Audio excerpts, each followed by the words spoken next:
Hey guys, Nestler Magic here, and hopefully you had a chance by now to look at the new update that's coming out for Arena, and the biggest disappointment in there, in my opinion, by far, was the progression tree, because it looked really advanced, it looked very much like other games. I think it would have added a whole new dynamic, I think it would have been great for the game, and then I go on to find out, oh, it's only for maybe a day or two after the tutorial, and if you already finished the tutorial, then you just auto-complete it and don't even get to use it. Which, even if we did, whatever, what's the point of a progress tree when you could finish it in like 2 days? So, it is wonderful for what it is, and what they designed it for, great. It seems like a fantastic thing for new people, keeps them playing, gives them tons of rewards up front, teaches them about different colors, spell types, I mean, it's wonderful, but I wanted one, dang it, I wanted a big progression network spiderweb of cool crap. In fact, at first glance, I'm sure that's what everybody thought it was, but nope, it's for new players only. And I mean, giant long-term progression reward and achievement systems are like a staple in games in the last, even 10 years. That had to have started with I want to say the Xbox 360, not really a console guy myself, but the whole points thing, and then even before that, I mean, going back to Sega Genesis games, and before you had the 100%ing the game, I know PS1 Spyro had that. And then, secret unlockables when you, did the game perfectly on hard. I mean, even, Star Fox 64. You could unlock sunglasses mode and stuff, and on foot mode for PvP. And they went from that simplistic to, crazy in future years. So not only is it, obviously just huge in role-playing games and any kind of, stat progression, how did I spec out my character, but I mean, you see it in MechWarrior to customize your mechs. You got 2.5% extra heat dissipation. Oh, but you have to unlock it with, XP that you get from playing. It's this whole, hey, I've got a reason to keep playing for months. That's the psychology behind it. That's why you see it a lot in mobile games and a lot of free-to-play games. Apex Legends just started Season 1 right now, and they've got the whole, extra battle pass thing where you level it up and you get rewards at every tier. But I would say the most classic example of a classic implementation of a progression long-term achievement system is Pokemon Go. That system is about as cliche and vanilla as it gets. If you're not familiar, it's catch 50 electric Pokemon. You're okay, I can maybe do that in, a week, maybe 2, maybe during an event in 1 day. And then it goes to catch 200 and then catch 500 or something. And then, cool, I'll hit that 6 months from now. And the funny thing is, even in that game, almost every single level is bronze, silver, and gold. But other than that, other than just the title and you can show off, it doesn't actually give you any reward. It's just, I hit it because it's there. Oh, I got 1,000 whatevers because I did. And occasionally people show off hey, look at how many of the gold medals I got. And some people actually completed it. And, I get the whole completionist thing where you want to 100% it. It's just a fun little, not serious, not urgent, no scramble, just meta game on top of the game that just adds a little more fun to it. In fact, just yesterday, I think I got the hatch 1,000 eggs on my second account. I was 1,000 eggs, oh my gosh. It took a year to get that achievement. I don't care that I don't get anything for it. That's 1,000 eggs, people. So you got the super short, the mid-range, and then the ultra long shot. You're clearly an expert at the game long-term ones. And people just like getting them because they're there. It's just a fun little prestige thing, whether you show it off to somebody or not, or if you just keep it to yourself. So why the heck wouldn't they have an extended progression system, especially now that the game has cosmetics, where it's a super expanded version of the dailies. In fact, you could have one that's literally finish 500 daily quests or missions or whatever they call them. I mean, if they were to implement the most vanilla, uncreative, just do it the way everybody else does it system, they would probably have something okay, collect 100,000 coins, and that would be the top tier of it, from doing missions, rewards, events, whatever. And bronze, okay, cool, maybe get some coins. Silver, give you 100 free coins, whatever. It's more about, hey, I made it silver. And then for the top gold level, you could unlock some kind of special animation or a special alternate version of an avatar or something. It could be Dak Faden because, he's a thief and money and whatever. And he could be you could unlock him normally, but then, if you get that achievement, you could switch it to an alternate version where he's holding a big bag of coins or something. And then when people see it, they're that guy got the gold level achievement. Oh, he plays a lot. Okay, cool. It's just a subtle, dumb little thing, and people love stuff like that. I would love a system like that. And it's not like, like an MMO where you're like, I have to get to level 100 because then I'm level 100. I can do more damage. Oh my gosh, it's urgent. Go, go, go. This is just like, it's something that's happening in the background. It's passive, but it'll also encourage you to play a little bit more maybe. It's kind of like how like a rewards program at a hardware store maybe make you spend a little bit more because, if you get to that top level, you get like a real big rebate or you get, some little special free thing or whatever. From a psychology standpoint, without being downright manipulative or greedy, it would make no sense not to put it in the game. It would cost them next to nothing. They could make the rewards as dumb as they want and make them mostly just cosmetic show-off stuff. I mean, you don't have to say, oh, you've killed 1,000 creatures, here have 2,000 gems. Like, you don't gotta get nuts with it. But even if they just did, like, your overall Planeswalker level or something where you could like see the person's progression and be like, okay, this is clearly an experienced long-term player who's played a lot of games. Like the closest example I could think of would be, God, I'm so bad with consoles. Whatever one does the gamer score. Where you get in-game achievements and then you get like 50 points for it and then you have like a lifetime, like across multiple games, like your total cumulative game experience and score based exclusively on the achievements themselves. And really hard achievements give you like a couple hundred points or whatever, and the really easy ones give you like 10 or something. If they did that, but then tied it to like an overall level up system between all of the achievements and then displayed it publicly, I think that would go a long way in the game. So that's what I'm describing here when I say like, oh, a Planeswalker level. Oh, and look, their avatar of Angrath is wearing a hat. That means they must have won 1,000 games. Okay, I better be careful. This guy is very serious. Or just give people a free set of card sleeves once they've done something outrageous like cast 10,000 spells. I mean, those are all such fun-sounding examples. Hopefully you guys agree. I mean, I don't know if you guys are just like, nah, I'd take or leave it, who cares? Or if you guys are like, yeah, they should implement that. Holy crap. I mean, if they wanted to get really dickish with it and really try to, like, induce people into spending money over a system like this, they could have, like an overall level tracking that's tied to specific branches and tiers from specific achievements. And then say, oh, we're holding a special event this weekend, and if you're level 50 or above, you get in for free. Or an event where you have to be like level 70 or above. So you have to have like at least gotten silver in a couple of categories to get enough points to level up to whatever.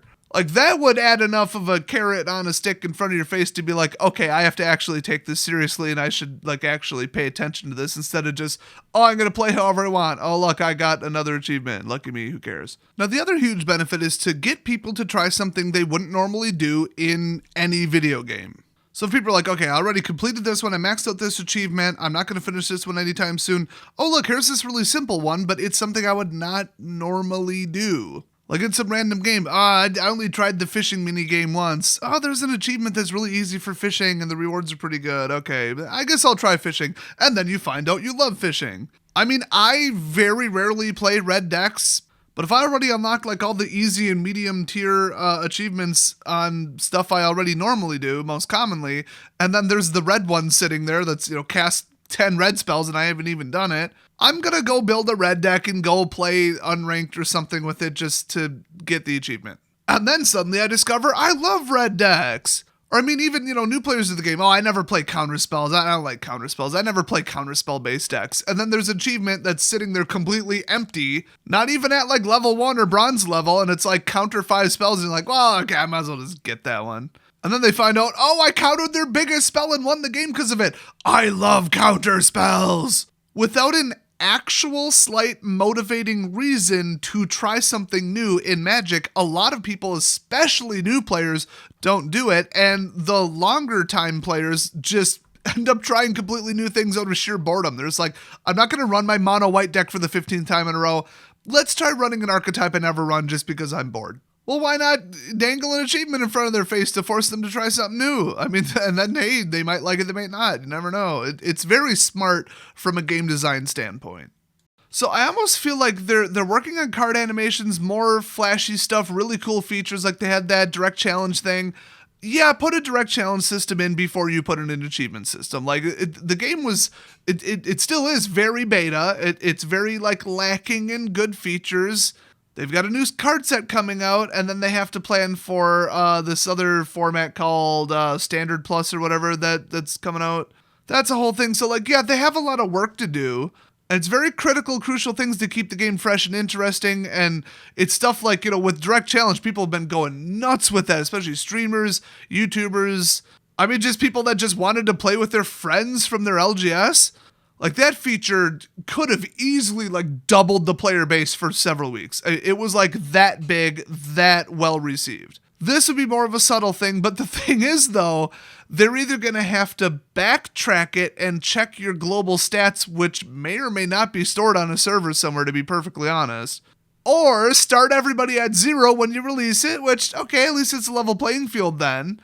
And then everybody who's been playing for months and months and months and months and months during the beta would be like, yeah, but I probably already did kill 1,000 creatures, damn it. Well, crap, I'm starting over. The psychology of that isn't great, other than the fact that everybody else isn't getting any advanced placement either. But the one thing you, really don't want to do is roll out a system, 6 months from now and have anybody who's been playing this long, every day, just, gold level everything automatically by backtracking all the stats. Then you look at the achievement tree and you're like, well, crap, it's 90% done already. Wow, what a great feature. And then you just get, dumped on with all the rewards at once, and then everybody shows off all the stuff, and all the long-time players all already have them, and then who cares? I don't think that would be very well received. So what they could do if they were going to roll out a true achievement branching system like they showed off in the original screenshots, but only, like I said, for new people basically, is have it coincide with the official, it's not beta anymore, launch of the game. Because, everybody knows there's not going to be another full reset where they just wipe the server and kill everybody's card collections. They already said they're not going to do that, but we also know the game is in beta, and when games go from beta to release, they sometimes erase some things like stats. So I think people could live with that, especially if it coincided also with the next rotation, which it's heavily suspected the next rotation is when they'll take the game out of beta and do an official launch, even though, let's be honest, a couple months ago it pretty much officially launched. They pretty much spent probably $10 million on advertising and put ads everywhere and got sponsors and paid Twitch people, and let's just say it really resembled a product launch. So honestly, we all know they're just hiding behind the word beta so that if the game crashes, they could be like, it's beta, but it's not really beta. Although the shuffler's still in beta, that's pretty clear. So yeah, if they just a couple months from now were like, okay, we're launching this tracking system and we got, lifetime kills, and even if it wasn't an achievement kind of, oh, look at your level, oh, how many gold medals did you get thing, and they just pulled, I think GTA and for sure, Skyrim and Oblivion do this, where they're just number of locks picked, and you could just, check your stats just for lols. Oh, I've bought this many items, I've collected 300,000 gold in the entire game since I started the save file. Oh, that's neat. And they get weird with them GTA ones, if I'm even remembering the right game. I think it's number of people punched. There's actually quite a few games that have systems like that where they just track the stats so you can look at them and laugh, I guess.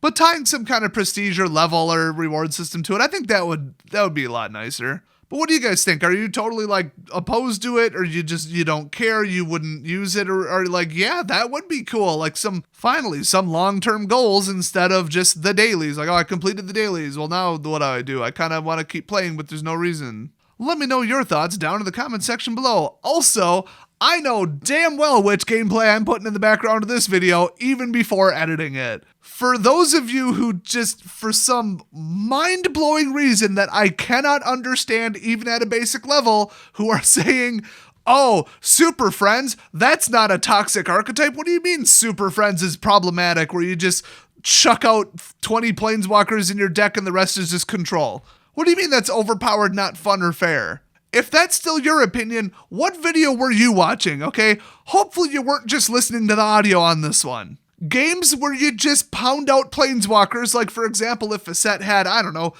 36 of them, just a number I pulled out of my head there randomly, those are not fun, okay? Your opponent's deck just gets shut down almost regardless of its power level. And the funny thing is, I've been getting more wins with that deck than I have with the same deck that got me to Mythic last time and the one that got me through Platinum to Diamond this time. It's so oppressive, it is so stupidly difficult to play against. It's not fair and it's not fun for my opponents, which I have zero respect for, which is why I'm playing it. I don't care about any of my opponents. They're all dicks. They're all just, in the Diamond League at least, net decking assholes.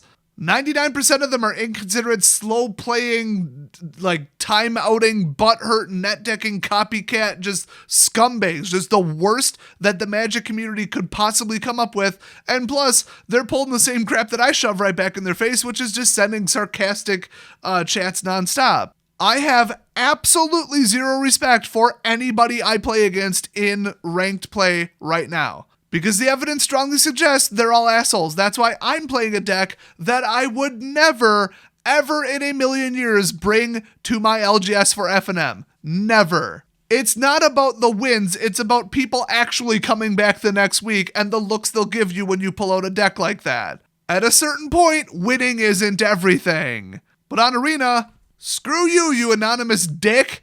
I'm getting to Mythic, and I'm gonna do it if I have to climb over the dead bodies of everybody in my path. Oh, and by the way, click on my username and then go to my channel and then click on community if you haven't seen my community post from today. It's pretty funny. In my defense, he was running Dimir Hyper Control, and he had it coming. I believe in that game I got out 8 Planeswalkers and 3 emblems. Why? Because Super Friends is broken, which is why I'm so deeply concerned and, quote, being negative and pessimistic about War of the Spark.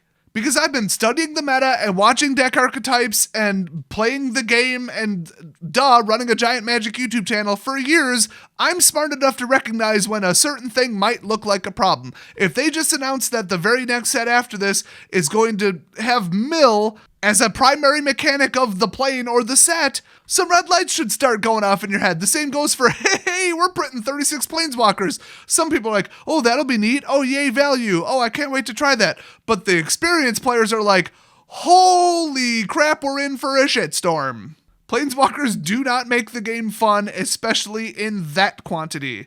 If you're not concerned, you just simply are not familiar enough with the game, and telling me I'm wrong in the comment section is not going to change that. So anyway, War of the Spark rant over. Once again, what do you guys think about adding an extended, super long, short, mid, and long-term achievement system, big ol' web of cool, unique stuff, even if they added really obscure stuff or really common stuff, or if the numbers were really high, or how would you prefer they design it? Let me know down in the comment section. Thanks for watching, and I'll see you guys when War of the Spark destroys Magic forever.